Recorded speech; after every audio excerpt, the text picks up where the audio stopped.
Woo. Sorry about the camera situation, everybody.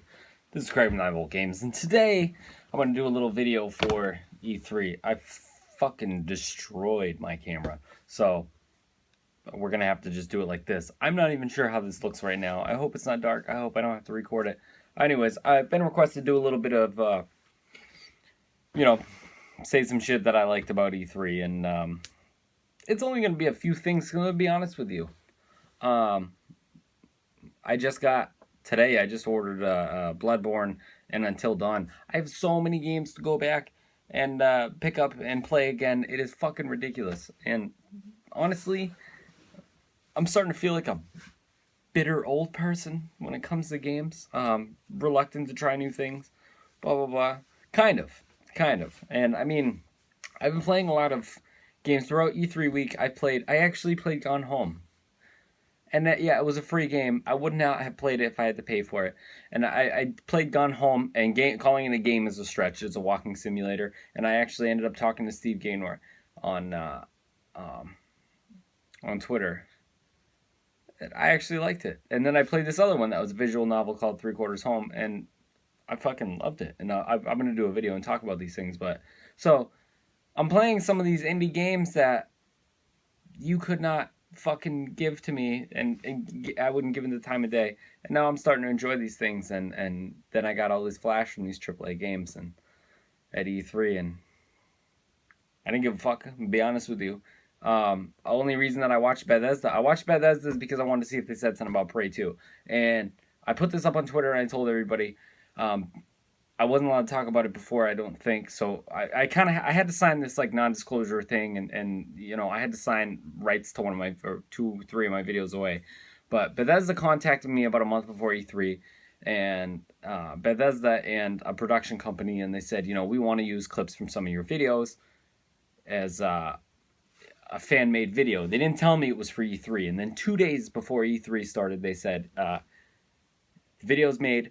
We are using some of your footage, and you can watch for it, at the Sunday night press event for Bethesda. And I was like, holy shit, my face is going to be at E3. And they told me it was going to happen at this time, and of course I went by this time, California time. So when I started watching it, I was too fucking late. I missed myself. I got a handful of subscribers. If any of you came from there, please say that you saw me on there. I know that I was on there. They told me that they put me in the final cut of the videos. I just didn't go through it. This 3 hours of shit. I don't know where they put me. I've tried to contact the PR lady, and I'm waiting till everything is settled down with the whole pack shit, and then they said they're going to end up cutting a video on YouTube. I'll provide the link whenever I get it. That's the only reason I actually cared to watch anything to do with E3. I'm so far behind on games that I can't really get excited, and they're already out there announcing new consoles and shit. I can't afford this stuff anymore, man. I'm a dad with kids. I don't get paid. I hope that didn't fuck me up. I don't get paid for this. Like, I can't afford to keep up with this lifestyle. I can't afford to buy a Scorpio so that I can play VR on my Xbox, because I didn't see any clear-cut answers. The only one I saw was from Sony, and Sony is the only one that said flat out, the PS4 that's in your living room right now is going to go ahead and be able to run the PlayStation VR. I did not hear Sony say anything about the VR being used on the fucking regular Xbox One that we have up, like that I have up in my living room. All they said is that that Project Scorpio is going to run 4K or native 4K, and it's going to be able to run VR the way that we want it to. That's great. You're talking about you're going to have your plug-and-play VR. You don't even have anybody making a fucking VR headset for your system yet. They don't have a contract with anybody. And they're sitting there talking about buy our Xbox One, and then a year later buy our Project Scorpio, which is going to completely null and void your Xbox One that you have right now, or the Xbox S that you're going to buy in a couple months. That's fucking stupid. 4K resolution. 4K resolution means you have to buy a 4K TV. If you don't already own a 4K TV, what the fuck is the point of buying a Project Scorpio? Well, you could buy a 4K TV. Well, then you can buy a system that's probably going to be over $500. You can buy a 4K TV that's also going to be over $500. Then you can buy a VR headset if you want, which is probably going to be over $500. Or, and this is me, Craig of 9 Volt Games, about to tell you this, fuck Project Scorpio, build your own fucking tower. It's so simple. Congratulations. You are now trying to pitch to console gamers something that we don't care about for the fact that we are already console gamers. If we cared about the shit that you're trying to sell Project Scorpio, guess what? We would already be playing on PC, fuckbags. Especially when you're making all these deals about games for Windows coming out, dual, you get it signed on games for Windows and you have it for Xbox. Well, great. You just told us to go buy a PC and fuck your console. Project Scorpio can eat a bag of dicks, and as far as I'm concerned, I don't give a fuck about 4K resolution. I don't. It does not bother me. Graphics does not a good game make for me, okay? And maybe I'll feel different when I get a VR headset on, but the fact of the matter is, I'd rather buy a Neo. You know what I mean? I don't know. Anyways, the new console thing's pissing me off. And the one with, the Project Neo, the PlayStation 4.5, that also pisses me off. But at least they didn't shove it in your fucking face at E3. You know what I mean? They showed you shit. They didn't show you hardware and then not talk about the games for the hardware. They showed you VR, but then they showed you games that were coming with the VR. And what was the flagship VR thing for everybody there? Probably the one thing that actually got me all excited at E3, because not a lot of shit got me excited at E3, and I'm sorry. I'm gonna say this right off the bat. I don't care about Dishonored. All right, I like Dishonored. It was great. I used to like the Thief games, and I understand that Thief lives on through Dishonored. I don't care. It doesn't get me excited. Maybe sometime down the road I'll play Dishonored 2. It's not something I'm gonna get at launch. I played Dishonored way late in the game, which means I'll play Dishonored 2 way late. Prey didn't have any stuff for me to actually see, so I'm excited that they're working on it. I hope it's around the same premise that it was before. Then I'll be excited for it. Skyrim remaster, cool. It's not really a secret. Everybody knew that shit was coming out eventually. But Skyrim remaster looks cool. But once again, if you play it on PC, they're not really selling it to you. You've already played it the way that we're going to be able to play it here. I think that obviously it would have been great to have something to do with Morrowind, but I did like Skyrim enough where I might grab it and stream it while I'm playing it. And that would be the main draw for me because I don't use capture devices, so it's easier for me to just stream it from my console. And that was it. Like, Capcom really stepped it up. Kojima, I'll talk about this after. Okay, because the Kojima announcement was exciting to me, and there was like a multitude of things that was exciting to me, and I'll talk about that. But the only real things that were exciting for me from E3 were Resident Evil. Oh my god, Resident Evil was fucking amazing, and I'll tell you why. At first, when I saw Resident Evil, I didn't know what it was because they just called it Kitchen, Project Kitchen. That's all it showed, tape 1, whatever. I got excited because I was like, oh, well, Kojima's a master troll. And they didn't tell you the company that it came from, so I was like, oh my god, maybe they all struck a deal and they kissed and made up or whatever, and PT, Silent Hills, is now coming out, because that's what it looked like. And then the more I looked at it, I was like, this doesn't look like Fox Engine at all. Like, it doesn't look like Fox Engine at all. And I was like, all right, well, this is somebody capitalizing on PT. And then, so I think about it, and it panned out from the woods. And for some reason, when it panned out from the woods reminded me of Resident Evil 4 because it starts off, you're in the woods. And I was like, oh my god, this is Resident Evil. This is Resident Evil. And it gets more interesting. Because about a month ago, I did a video saying how you could fix Resident Evil. And I said, don't make Resident Evil, make Sweet Home. So they took the framework of PT and they made Sweet Home, you guys. I don't know if you understand this, but Sweet Home was about a documentary crew going into a haunted house and getting trapped in there by a malevolent spirit and then having to fight off of these monsters. Well, how much of the Resident Evil 7 demo did you play? Like I did at first. Did you just get the key and walk out the door and have a crazy redneck pull you back in? Or did you go through the little mine shit down the bottom? The caves. Did you see any ghosts? Really? You see a malevolent spirit who's trapping you in the house? They made Sweet Home, guys. They're remaking Sweet Home. Or at least a version of Sweet Home that they can't call Sweet Home because Sweet Home's a movie. So why not just sit here and call it Resident Evil 7 or Biohazard? So I'm so excited for this. I want to play it in VR. I'm actually very excited for PlayStation VR. simply because I don't need to buy additional hardware except for the actual VR headset. So I mean that's cool to me. I don't have to worry about buying all this other shit. And I think Resident Evil will be great. But regardless, the fact that VR is not necessary to play the game, I'm very excited, and I think this is a great turn for Resident Evil because it's scary. And I've seen people, they were complaining about how scary it was, and that's what that meme was going around. It was like, I don't want to play Resident Evil 7, it's too fucking scary. I'm like, why'd you ask for it? So Resident Evil's back to its horror roots, and I was trying to explain this all week on Twitter, and I was getting upset because no one was understanding. Because like, what do you mean getting back to your roots? Resident Evil was never about ghosts.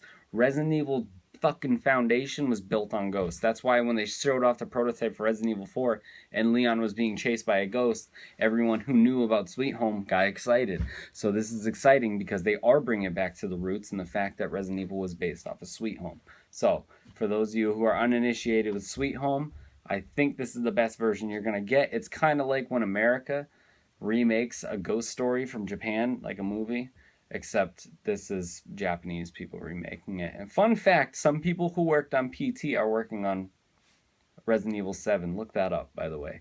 And then speaking of PT, Kojima and his I'm back, type shit.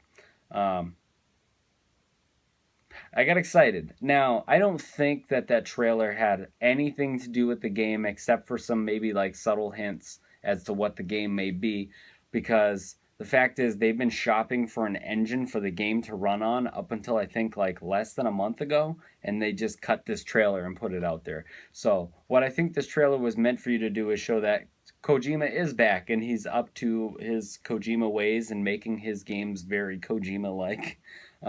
But he is working with Norman Reedus, and it's going to be on some. Obviously, there's some thriller elements, there's some spiritual, there's some science fiction elements to it.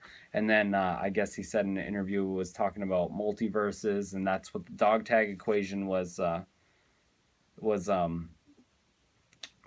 pointing at, was like multiverses. And then he said something about an interview about when you die in a game, it's just a game over, and then you continue from where you were. And with the fact of multiverses, it kind of sounds like maybe when you die in this game, you're going to another place that's not the same place you just died at, which would be pretty cool, because that's kind of like some of you might be too young, but Quantum Leap. I mean, if that's the case, where, because that's the way that they kind of made Silent Hills sound, because we got PT and then we got they did a little teaser after PT at the Tokyo Game Show, and it was in a different house with a different scenario going on with a different monster, and it wasn't Lisa, and it wasn't the hallway that we were used to. So maybe it's going to be him going through like multiple fucking nightmares, or in this case maybe it moved away from horror, but it's still going to be Norman Reedus going through like multiple things. And I think we can expect great things from this, because Sony has full faith in this man and backing him financially. And I think he's going to put out something really awesome. Now that he's not tied to, you have to make Metal Gear, because that's really what it was at Konami. Is he said that he was done with after 4, and then he ended up coming up with Phantom Pain, and then they fucking, whatever happened, they broke up. He's not tied to being pigeonholed to do one thing for a company, and he's got a lot of creative freedom. So I think we're going to see great things from that. God of War, I will say this. God of War looked interesting. This is just quick bits. God of War looks interesting. I can't wait to hear more about that game. I never played Ascension, so I stopped with 3, and I played the portable versions, but I stopped with 3, and I'm very excited to see this one, because it looks like the whole Norse mythology thing. If they're just taking like the character of Kratos and then moving him to a different mythology, that'd be pretty cool, because he's not obviously written in the real mythology, so this is a character you could portray and see how he helped end these reigns, which is, I think that's something pretty interesting. And I think going in a new direction like this is actually really good, considering David Scott Jeff, he's no longer with them, so why are you going to keep making what he started? Let's move on. Let's take this great character that's been established as now a Sony character, and let's move him into something different, since you have somebody else taking the reins. So I actually I'm pretty excited, and I got a lot to look forward to with God of War. Other than that, man, there's nothing really exciting. Call of Duty. I keep saying this is the second time I'm gonna say this in videos. Call of Duty, the new Call of Duty looks awesome, guys. I'm very excited. When they were showing off the VR demo and they were showing games in VR, and they showed Call of Duty like a solid 2 minutes before they revealed that it was Call of Duty. Once again, everything that should have been in Star Wars Battlefront from the get-go is going to be in Call of Duty. That was pure gameplay footage. It was fucking phenomenal. Flying around in a spaceship, having a spaceship battle, landing on a space station, doing a mission inside the space station, coming out, blowing that shit up, and then going back into a spaceship battle. That's not Call of Duty that you guys are used to, but that's the Call of Duty that I'm willing to buy. So I'm very excited for it. So E3 was bittersweet for me. I'm excited because my face was at E3 somewhere in the beginning of a press conference on the Sunday night before, the big show started for Bethesda. And I fucking missed it. And it's probably never going to happen again for me. And I missed it. I missed it live. So now I have to wait till it comes on. And as excited I was about games coming, I don't know. I can't say I was disappointed, but I have so much shit to go back and play. I have so much stuff here that I have to play, and I've slowed down tremendously. I don't have the money to buy games like I used to anymore. So I'm just going through. I'm still playing stuff. I'm still playing Rise of the Tomb Raider. It came out last year. I'm playing Rise of the Tomb Raider. I beat DMC again. I've been playing all these weird, novel games because they're cheap, and I'll grab them for like $2 or I'll get them for free.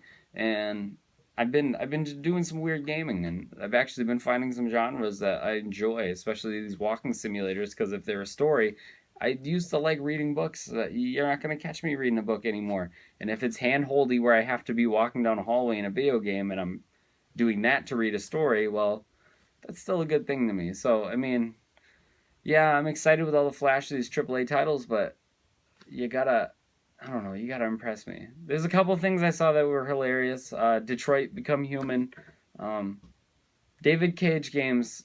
As much as I like Indigo Prophecy and I like Heavy Rain, his characters are always stiff and robotic, and he never uses fucking Americans. I don't know why. He never uses people whose first language is English to play these American characters, and I don't understand that shit. But I think it's funny because the one time that it sounds like he's using an American actor, he's using it on someone who's supposed to be robotic and stiff because they're an android. So did you just create a game around your shitty casting choices? I don't know. And then the new Zelda looks extremely disappointing to me. I'm sorry. I'm going to do my own video for that one. But yeah, I mean, E3 was E3, and I don't care about the hardware that Microsoft showed off. I did like some of the games. I'm very excited for Resident Evil. That stole the show for me, man. Because it's like Konami's like, I'm gonna, you know what, fuck it. We're not even gonna make AAA games anymore. I'm gonna cancel Silent Hills. And then someone at Capcom got the world's largest erection because they were like, holy shit, Konami just tossed that shit. And someone at Capcom's like, pick it up immediately. We're gonna fix Resident Evil. So I'm very excited for that. But let me know what you guys think. I don't know. I'm impartial to it, I guess. Thank you for watching.